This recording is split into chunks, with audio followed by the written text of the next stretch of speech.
Plastic waste is definitely one of the biggest problems in the ocean that we face globally. Every year, about 8 million tons of plastic pollution enters the ocean. As we stand here and chat today, every minute, the equivalent of one dump truck is entering the ocean. And so they tell us that if we continue business as usual, if we continue behaving in this manner, by the year 2050, there will be more plastic in the ocean than fish.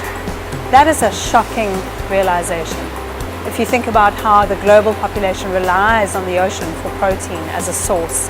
The origins of plastic are actually very natural, but once humans get a hold of that resource, we actually denature plastic that it will never ever break down into anything organic again.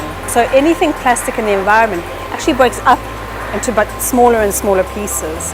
And so it becomes scattered throughout the environment. You know, one plastic chair that breaks up into smaller and smaller pieces, or a plastic bag, or a plastic straw, plastic bottle that lands up in the environment and breaks up into small pieces is really difficult to retrieve back from the environment. So we have to stop that at source rather and prevent plastic from even entering the oceans in the first place. Because plastic is breaking up into smaller pieces, becoming microplastics, the fish are actually seeing that as food.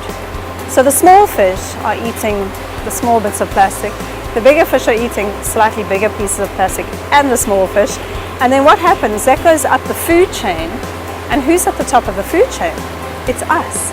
And so if we are fish eaters, and a huge portion of the world's global population eats fish as a source of protein, that fish ends up on our plates. You know, when we speak to audiences, I sometimes get a feeling, a sense that people don't know where to start. It's a bit of a panic situation. They don't know what to do.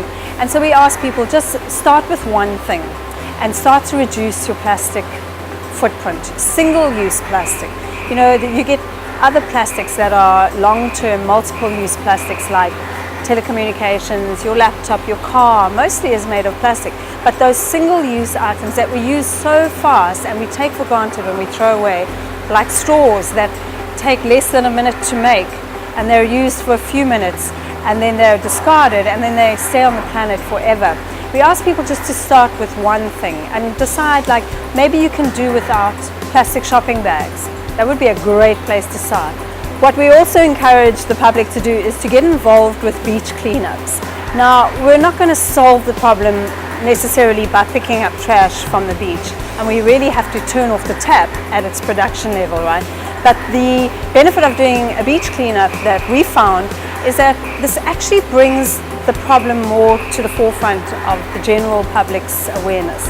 And so when you do a beach cleanup and you realize what's actually on the beach, it's quite fascinating, because suddenly you'll think about trash differently, and you'll think about the trash that you use differently, and maybe people will stop using straws.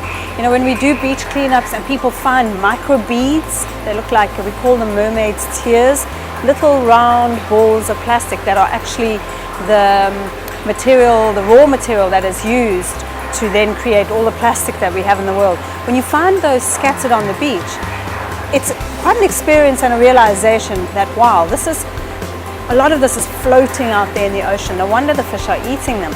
So do beach cleanups, get involved with the community. So we really need to change. Something needs to change. We need to change. Each individual, if each person makes a commitment to reduce their single-use plastic footprint, it's amazing the difference we will make on a worldwide global scale.